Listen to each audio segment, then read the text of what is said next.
Welcome back, dear friends. It's truly wonderful to have you join us again. In today's episode, we are going to explore a phrase that challenges conventional wisdom, a phrase that shakes the very foundation of our modern hustle culture. Working more is not as important as having deep roots. It might sound strange at first, especially in a world that constantly tells us, work hard, grind harder, and everything you want will come true. But what if that's not the full picture? What if, no matter how hard you try, something just seems to block your success? If you've ever asked yourself, why am I putting in so much effort and still not seeing results? Or why does that person get everything so easily while I struggle endlessly? Then this video might hold the answers you've been searching for. Today, we'll dive deep into the Buddhist understanding of karma, merit, spiritual roots, and how all these elements interact with our efforts and our outcomes. We'll uncover what truly shapes our destiny, not just the visible actions we take, but the invisible seeds we've planted long ago, and how they're being nurtured or not in our present lives. So let's begin by asking a simple but profound question. What does Buddhism really mean when it talks about truths? The term isn't about your family lineage or your background. In Buddhism, truths refer to your karmic foundation, the accumulated merit, wisdom, and virtue from past lives. These roots are like the quality of the soil in which you plant your efforts.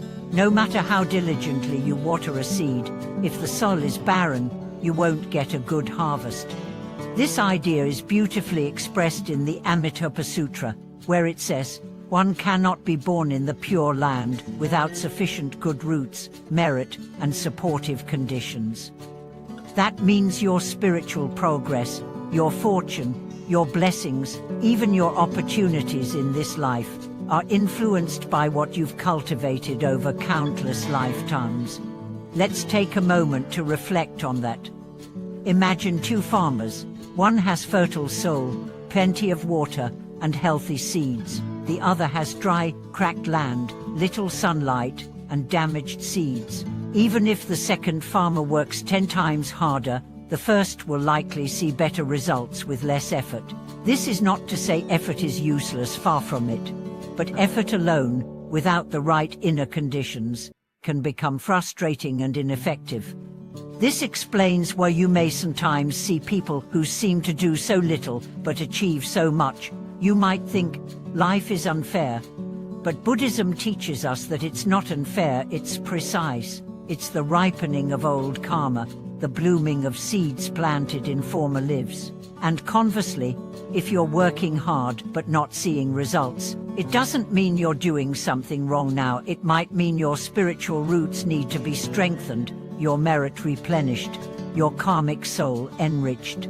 So how do we grow deeper roots? The path starts with the three good roots: faith, vows, and practice. These aren't just abstract ideas, they are active forces that shape your karmic field. Faith means trust in the law of cause and effect, belief in the path, and confidence in your potential for awakening. Without faith, your motivation weakens. Without faith, your spiritual practice becomes dry and mechanical. Vows are your direction.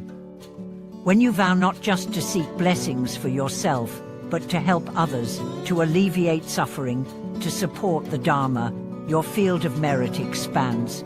You stop planting seeds for a small garden and start cultivating a forest. The broader your vow, the more conditions arise to support you. Practice is the water and sunlight. It's what you do every day, even when no one is watching. It's the chanting, the meditation, the acts of kindness, the restraint from harmful behaviors. Every sincere act becomes a drop of water nourishing your karmic roots. Let me share with you the story of a woman who transformed her life, not through struggle, but through spiritual cultivation. She was in her early 50s when she first encountered Buddhist teachings. Before that, she had lived through bankruptcy, divorce, and severe health issues. Nothing she did seemed to work. Her efforts brought her pain instead of progress. Then she began to study the sutras, particularly the Earth Store Sutra and the vows of Bodhisattva. She started a simple practice, chanting, lighting a lamp every evening, and dedicating all her merits to beings in suffering. Slowly, things began to change, not overnight, but gradually. Her health stabilized. A new job opportunity came her way, not from endless applications, but from a chance encounter. Her children, once rebellious, softened. When asked what changed, she said, "I stopped trying to control the result. I started planting better seeds. The ground beneath me became alive again." This is the power of root building. It doesn't mean giving up effort. It means understanding that effort must be paired with the right spiritual conditions. It means acknowledging that some things we face now are the results of ancient causes, and that we have the power, starting today, to shape the future differently. The modern world doesn't like to hear this. We are told that everything is within our control if we just hustle harder. But the Dharma reminds us control is an illusion. Alignment is what matters. Align your actions with the Dharma. Align your mind with truth. Align your heart with compassion. And watch as the fruits of effort begin to manifest in miraculous ways. Another common misunderstanding is thinking that spiritual merit is a commodity, something you earn quickly through one big donation or one extravagant ritual. But real merit is built in silence, in discipline, in sincerity. It is built every time you resist anger, every time you choose kindness over pride, every time you give with no expectation. These invisible victories are the roots that hold up your future fortune. Let's return to our metaphor of the soil. What do we do if we discover our soil is poor? We don't despair, we enrich it. We start composting, bringing in nutrients, rotating crops. Spiritual life, that means repentance. It means admitting our faults, releasing old grudges, forgiving ourselves and others. It means reconnecting with teachers, community, and timeless wisdom. And it means remembering that every act counts. Lighting a single incense stick with reverence, offering a bowl of rice to the hungry, whispering a prayer for a stranger. These aren't small acts, they're seeds, and in time, they become trees, forests, worlds. Dear friends, if you feel that your hard work has been fruitless, don't be discouraged. Don't stop planting. Don't stop watering. Just shift your focus. Ask not only, what can I do, but also, what am I cultivating? Ask not, why am I not succeeding, but how deep are my roots? And above all, be patient.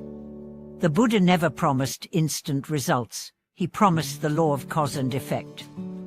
He promised that good seeds, well planted, never go to waste.